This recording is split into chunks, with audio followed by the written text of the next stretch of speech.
தூத்துக்குடி மாவட்டம் கோவில்பட்டி அருகே வீட்டில் கைக்குழந்தையுடன் இருந்த பெண்ணை கத்தியை காட்டி மிரட்டி பாலியல் வன்கொடுமை செய்த கொடூர சம்பவம் அரங்கேறியுள்ளது. கோவில்பட்டி அருகே வீட்டில் இருந்த பெண்ணை அதே பகுதியைச் சேர்ந்த மாரியப்பன், மாரி செல்வராஜ் ஆகிய இருவர் மதுபோதையில் கத்தியை காட்டி மிரட்டி பாலியல் வன்கொடுமை செய்தனர். பாதிக்கப்பட்ட பெண் அளித்த புகாரின் பேரில் மாரியப்பன் சிக்கினார். மற்றொரு குற்றவாளியான மாரி செல்வம் தப்பி ஓடினார். ஸ்டாலின் ஆட்சியில் பெண்களுக்கு எதிரான பாலியல் வன்கொடுமைகள் அதிகரித்துள்ளதாக பொதுமக்கள் குற்றம் சாட்டுகின்றனர். சென்னை புளியந்தோப்பில் 7 வயது சிறுமிக்கு பாலியல் தொல்லை கொடுத்த முதியவர் போக்சோவில் சிக்கினார்.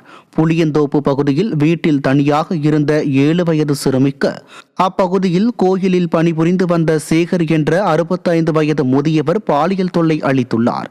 இதுகுறித்து அச்சிறுமியின் பெற்றோர் அளித்த புகாரின் பேரில் முதியவர் போக்சோ சட்டத்தின் கீழ் பிடிபட்டார். திராவிட மாடல் திமுக ஆட்சியில் பாலியல் வன்கொடுமைகள் அரங்கேறாத நாளே இல்லை என மக்கள் குற்றம் சாட்டுகின்றனர். கன்னியாகுமரியில் 13 வயது சிறுமியை கர்ப்பமாக்கிய 63 வயது மதபோதகர் சிக்கினார். தக்கலை பகுதியைச் சேர்ந்த மதபோதகர் ஜான் ரோஸ் பிரார்த்தனைக்கு வந்த 13 வயது சிறுமியை மிரட்டி பாலியல் வன்கொடுமை செய்ததில் அச்சிறுமி கர்ப்பமானார். இதையடுத்து கேரளாவில் தலைமறைவாக இருந்த மதபோதகர் மற்றும் அவருக்கு உடந்தையாக இருந்த மனைவி மற்றும் மகன் ஆகியோர் பிடிபட்டனர்.